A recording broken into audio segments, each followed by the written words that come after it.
نحمده ونصلي ونسلم على رسوله الكريم أما بعد فأعوذ بالله من الشيطان الرجيم بسم الله الرحمن الرحيم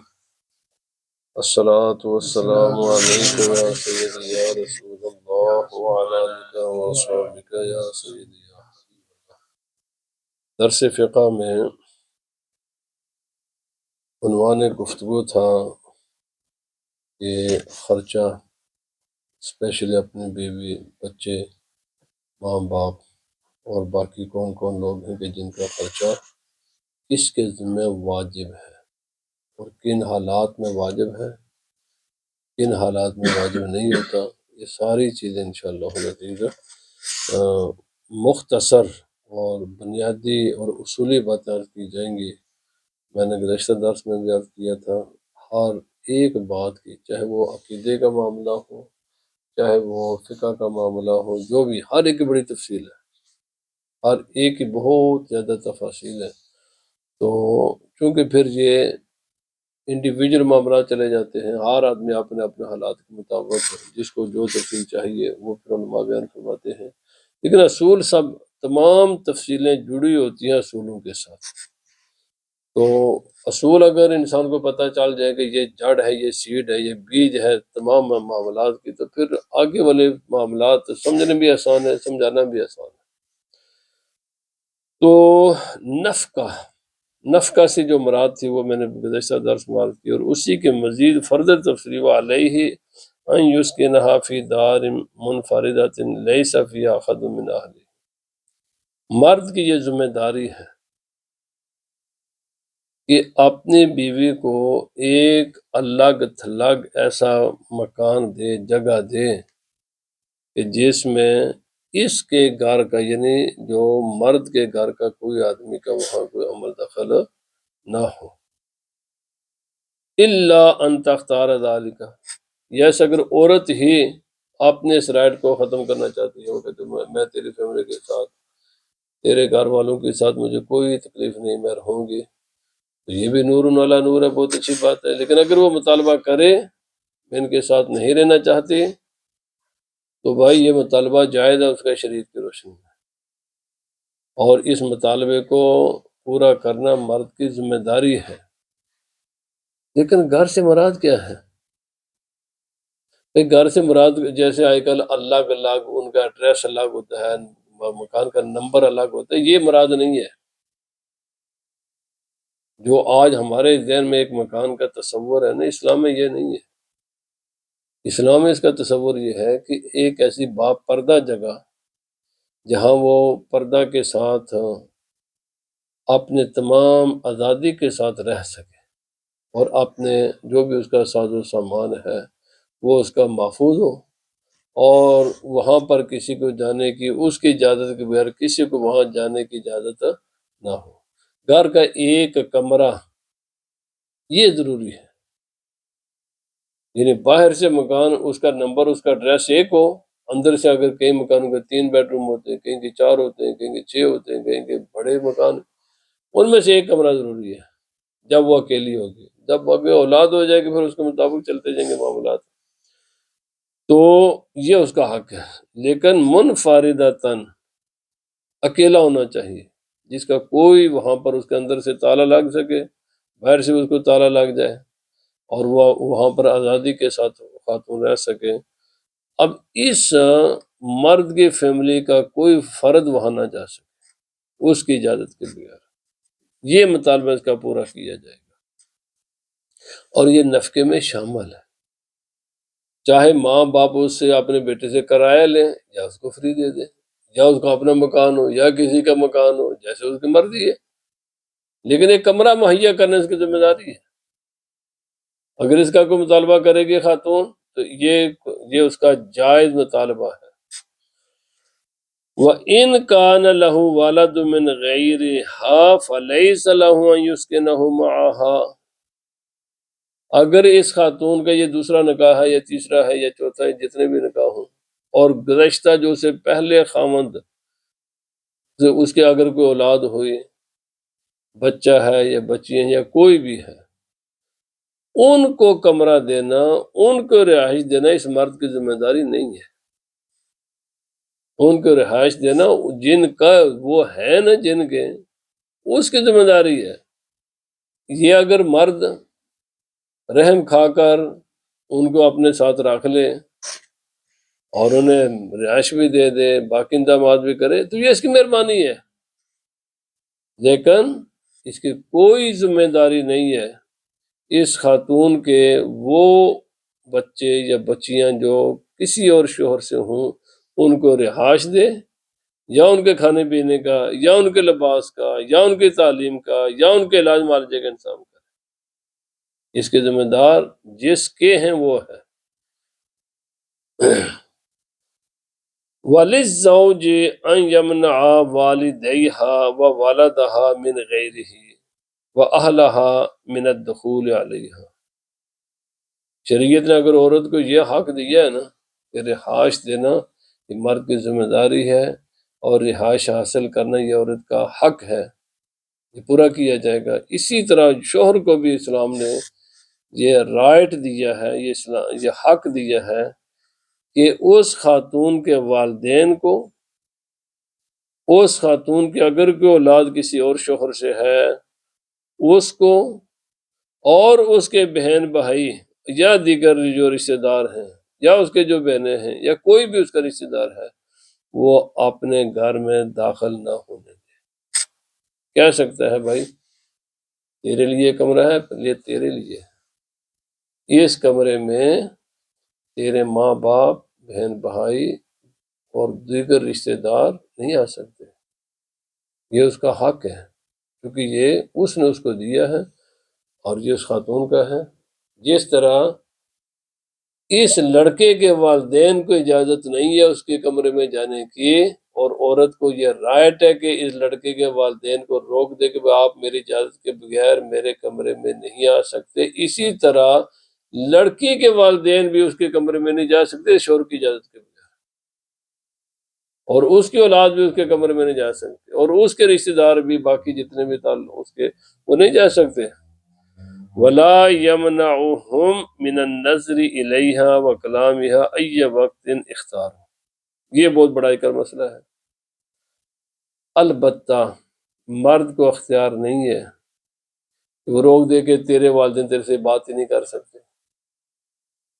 کلام ہی نہیں کر سکتے، تیری طرف دیکھ ہی نہیں سکتے، یہ مرد کا رائٹ نہیں۔ مجھے خود کیسے کتنی یادیں جی، یہ اپنے ماں باپ سے فون پر باتیں کرتے، وہی کر سکتی ہے۔ مرد کا کوئی رائٹ نہیں ہے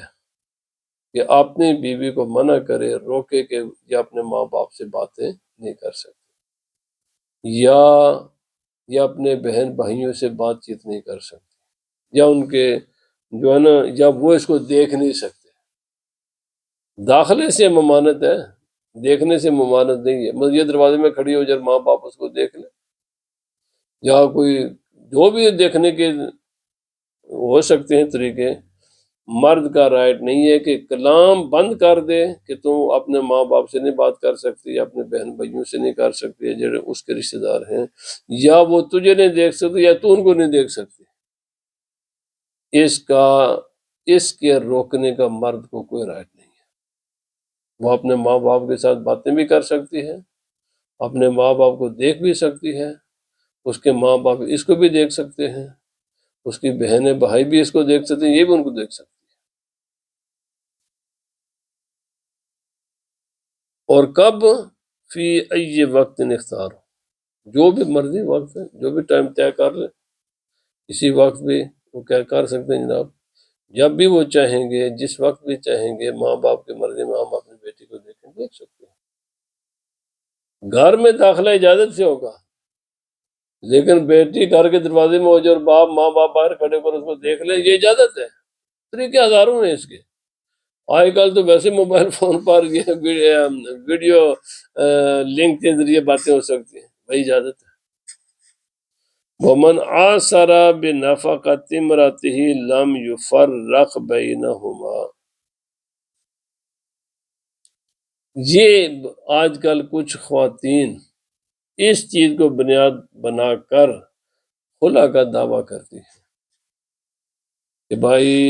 ہمارا شوہر ہمیں جتنے ہماری ڈیمانڈ ہے خرچی کی اتنا نہیں دیتا، یا دیتا ہی نہیں، یا بالکل جو ہے نا کم لیتا ہے۔ تو بھائی اس بنیاد پر جج کو اختیار نہیں ہے کہ وہ میاں بیوی میں تفریق کر دے، خرچہ تھوڑا ہے۔ وَيُقَالُ لَهَا،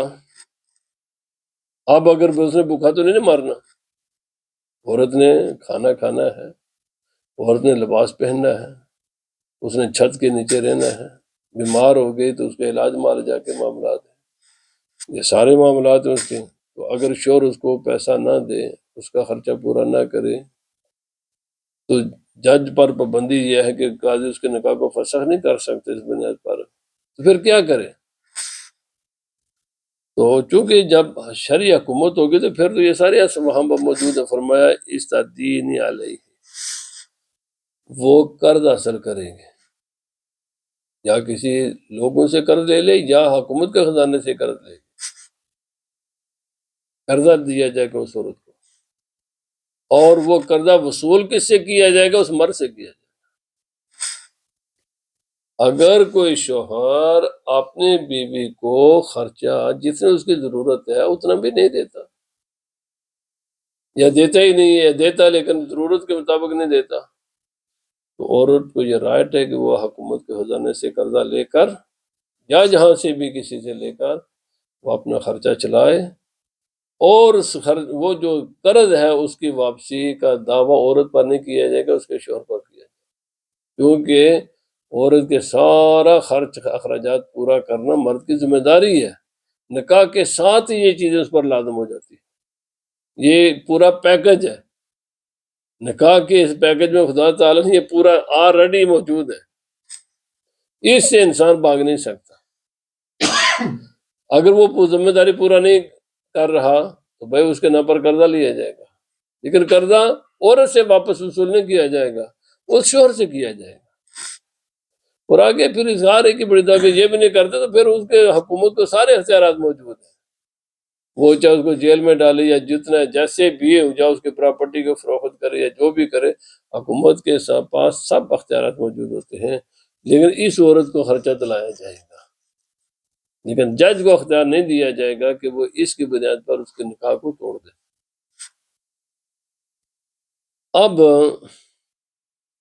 کبھی کبھی ایسا بھی ہوتا ہے کہ مرد کہیں دور چلا جاتا ہے، عورت پاکستان میں ہے، مرد امریکہ میں چلا گیا، سعودی عرب میں چلا گیا، اب اسے قرضہ کیسے کوئی وصول کرے گا؟ یا کسی دوسرے شہر میں چلا گیا ہے اور ضرورت ابھی ہے، وہ تو دے گا نا، اسے مطالبہ تو تب کیا جائے گا نا جب واپس آئے گا، اور اس کے ساتھ آج جیسا یہ تو ضروری نہیں کہ آج جیسے فوراً رابطے ہو جاتے ہیں، رابطے تو تبھی ہوں گے نا تو اسلام تو قیامت تک کے لیے، ہر زمانے کے لیے ہے، ہر قسم کے حالات کے لیے ہے۔ تو اگر شوہر غائب ہو اور کسی دوسرے آدمی کے پاس اس کا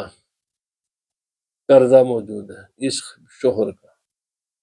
اور جس کے پاس ہے وہ مانتا ہے کہ میں نے اس کے شوہر کا قرضہ دینا تھا، تو اب اس غائب کے پیسہ جو کسی دوسرے کے پاس بطور قرض ہے، وہ یہ کورٹ میں جائے گی، قاضی کے پاس یہ خاتون، اور یہ کہ بھائی میرے شوہر کا قرض ہے اس کا، اور یہ مانتا ہے میں نے اس کے دینے ہیں، تو پھر قاضی اس کے اس قرض سے اس کا خرچہ مقرر کر دے گا۔ یاد رکھ لیں، جب کوئی انسان گم ہو جائے،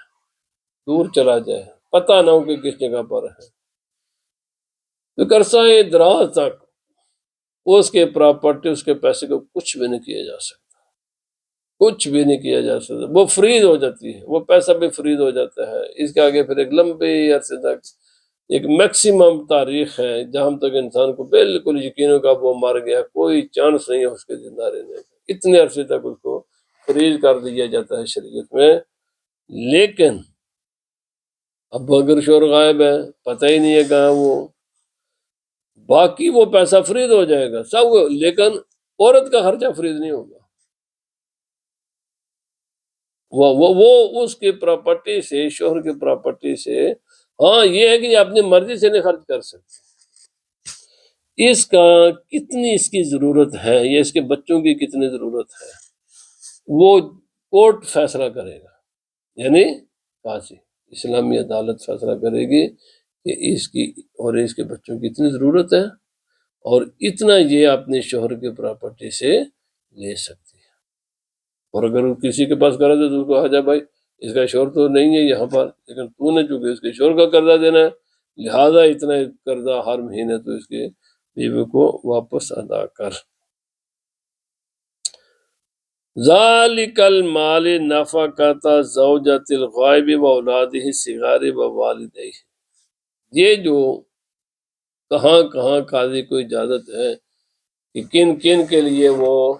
غائب آدمی کی پراپرٹی میں تصرف کر سکتا ہے، وہ کہاں کہاں خرچ کی جائے گی۔ سب سے پہلی ہے اس کی بیوی، دوسرے ہے اس کی اگر مرد ہیں تو نابالغ بچے، بالغ بچوں کو خرچہ نہیں دیا جا سکتا، اور عورت یعنی اگر بچی ہیں اس کی تو بچے کی شادی تک کا بچوں کا خرچہ الگ ہے، بچوں کے مسائل الگ ہے، بچوں کے خرچہ ماں باپ ہی کی ذمہ داری رہتی ہے جب تک ان کی شادی نہ ہو جائے۔ ہاں جو مرد اولاد ہے، بچے ہیں، اگر وہ معذور ہوں، نابینے ہیں، اپاہج ہیں، ذہنی معذور ہیں، جنہیں ہم ہینڈی کیپ کہتے ہیں، اس قسم کے بعد تو ان کا خرچہ بڑھے گا، ساری زندگی ان کا والد کے ذمہ رہتا ہے۔ جس اولاد کا خرچہ والد کے ذمہ نہیں ہوتا وہ صحت مند اولاد ہوتی ہے، یا بچیاں ہوتی ہیں، بچیاں کافی دیر تک والد کے ذمہ رہتا ہے ان کا خرچہ۔ اور والدین کا خرچ اگر انہیں ضرورت ہو، ان کے اپنا کوئی ذریعہ معاش نہ ہو تو والدین کا خرچ اولاد کے ذمہ واجب ہوتا ہے، ضروری ہوتا ہے۔ والدین سے مراد کیا ہے؟ وہ ہمارے عام تو یہ سمجھا جاتا ہے نا والدین سے مراد ہے جس کے ماں کی شکم سے یہ آدمی دنیا میں آیا ہے اور جو اس کا سبب بنا دنیا میں آنے کا باپ، والدین سے مراد یہ نہیں ہے۔ جس کی یہ اولاد ہے اس کے اگر آگے پہلے 3 یعنی انہیں 4 نکاح کیے ہیں تو چاروں کی چاروں خاتون کا خرچہ اس کے ذمہ ہوگا، سب کا۔ اسی طرح اگر اس کا دادا بھی زندہ ہے، دادی بھی زندہ ہیں اور اس کے بغیر جا رہے ہیں تو ان سب کا خرچہ اس کے بچوں کے ذمہ لازم ہوتا ہے۔ اسی طرح نانا نانی ہے تو والدین سے مراد یہ ہوتے ہیں کہ جن کے، اور ان میں صرف یہ ڈائریکٹ نہیں ہوتے، ساری ماں یعنی ایک اس کی 3 بیویاں کسی کی، اور تینوں بیویوں کا خرچہ ان کے ذمہ، آج ہمیں ہم احساس کرتے، اور یہ احسان نہیں ہوتا، یاد رکھیں چاہے کسی بھی درجے کا ہو، ماں باپ جب اولاد پر خرچ کرتے ہیں، میں گزشتہ درس میں یہ بتا چکا ہوں، ماں باپ جب اولاد پر خرچتے ہیں تو ماں باپ کا اولاد پر احسان ہوتا ہے، لیکن اولاد جب ماں باپ پر خرچے تو وہ احسان نہیں ہوتا، وہ واجب ہوتا ہے، وہ ان کی ذمہ داری ہے۔ تو اسی طرح یہاں میں ضمن یہ بھی مسئلہ بیان کرتا جاؤں، باقی کچھ رشتہ دار ہوتے ہیں، بہنیں ہیں، بھائی معذور ہو گیا ہے، اسی طرح چاچے ہیں، پھوپھیاں ہیں، یہ جب معذور ہو جائے، کوئی مالی مشکلات کا شکار ہو جائے تو جس طرح ماں باپ کا خرچہ واجب ہوتا ہے نا، کئی صورتوں میں ان کا خرچہ بھی واجب ہوتا ہے۔ اب یہاں پر ایک صورت ہے کہ ماں باپ جس طرح یہ آگے اوپر دو ایک بھی ہو سکتا ہے، ایک سے زائد بھی ہو سکتے ہیں، اسی طرح اولاد بھی تو زیادہ ہوتی ہے نا، ایک انسان کے 6 بچے ہیں تو خرچہ کس سے وصول کیا جائے گا؟ وہ خرچہ ان 6 کے 6 سے وصول کیا جائے گا۔ جو اس کا اصول یاد رکھ لیں، رشتہ داروں کا خرچہ بھی واجب ہوتا ہے بعض صورتوں میں، اور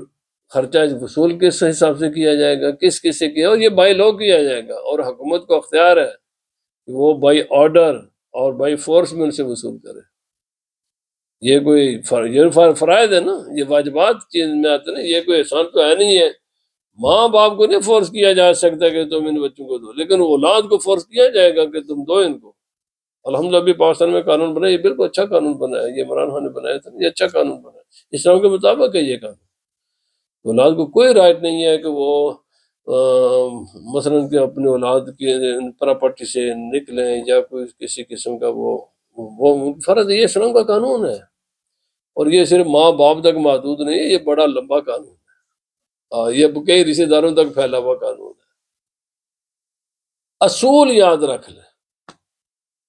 یہ ایک پرنسپل انسان اگر اس کو سمجھ جائے نا تو کس کے ذمے کب خرچہ آتا ہے اور کس حساب سے، کہ اس کا تناسب کیا، اس کے ریشو کیا ہوگی۔ جو ریشو پراپرٹی کی تقسیم کے وقت ان کو ملے گا نا جو کچھ، بس اسی تناسب سے واپس خرچہ ادھر ملے گا۔ مثلا اولاد میں سے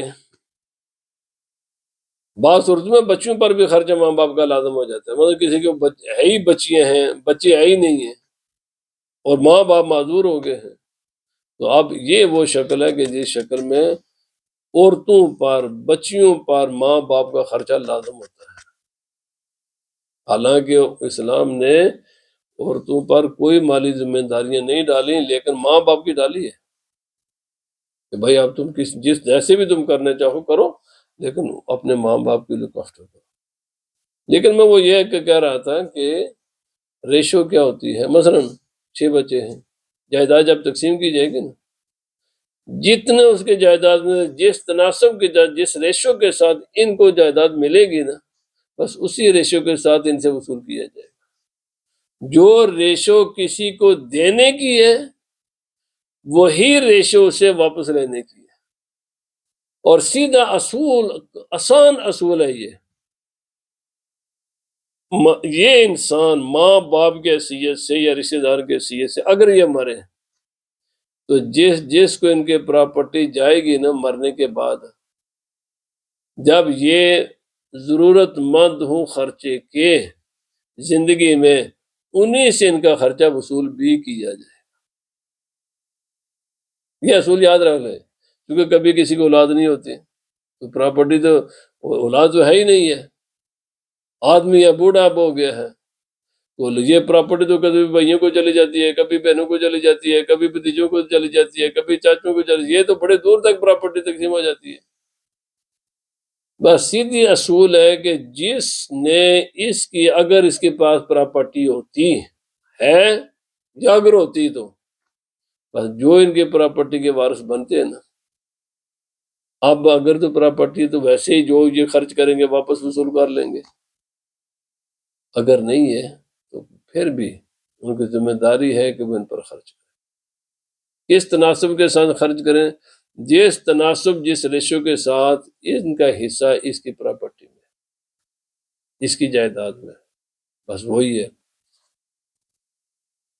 ماں باپ اپنی اولاد کا غیر منقولہ جائیداد، ایک ہے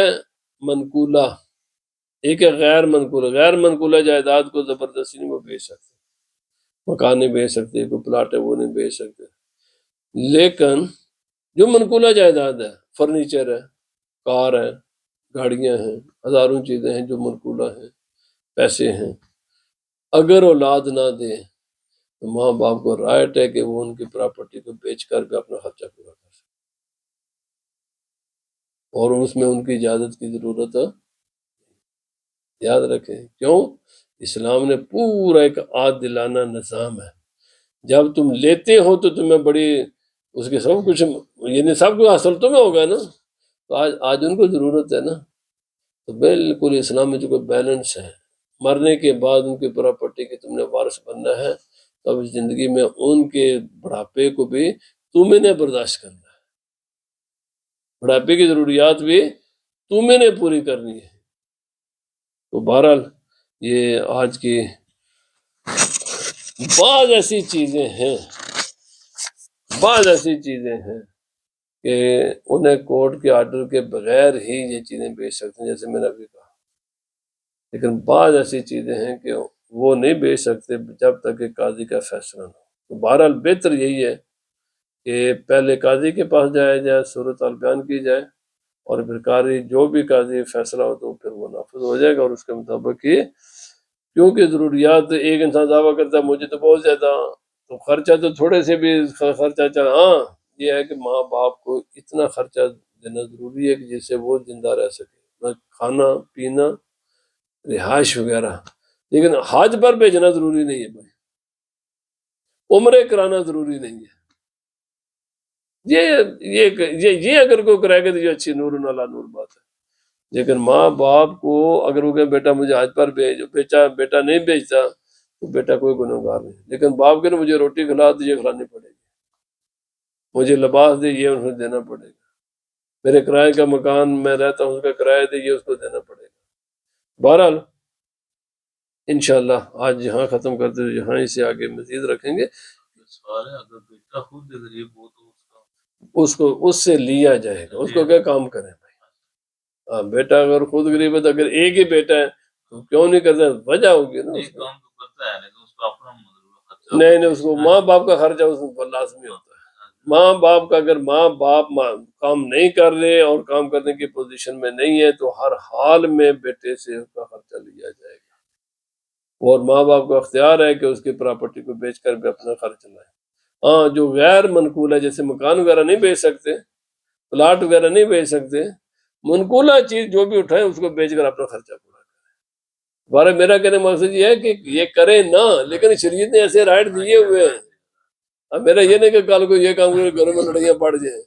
میرے کہنے مقصد یہ شریعت نے رائٹ دیے ہوئے ہیں، اور چاہیے وہ، ہاں سب سے بہتر میں نے پہلے عرض کیا جو بھی قدم اٹھائیں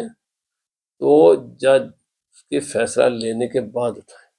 تاکہ کوئی مسئلہ نہ ہو۔ بعض صورتوں میں اجازت ہے کہ آپ خود بھی فیصلہ کر سکتے ہیں، لیکن اکثر و بیشتر مالی معاملات ایسے ہیں یہ مشروط ہیں قاضی کے فیصلے کے ساتھ، وہ اپنا مقدمہ قاضی کے عدالت میں پیش کرے اور جج سارے بات کو دیکھے سمجھے سوچے تو پھر ایک درمیانے قسم کا فیصلہ کر دے جس سے وہ زندگی میں ان کی چلتی رہے، اور جب وہ اس کا فیصلہ ہو جائے گا وہ نافذ ہوگا، اب اس کے خلاف کسی کو کرنے کی اجازت نہیں ہے۔ اللہ پاک ہمیں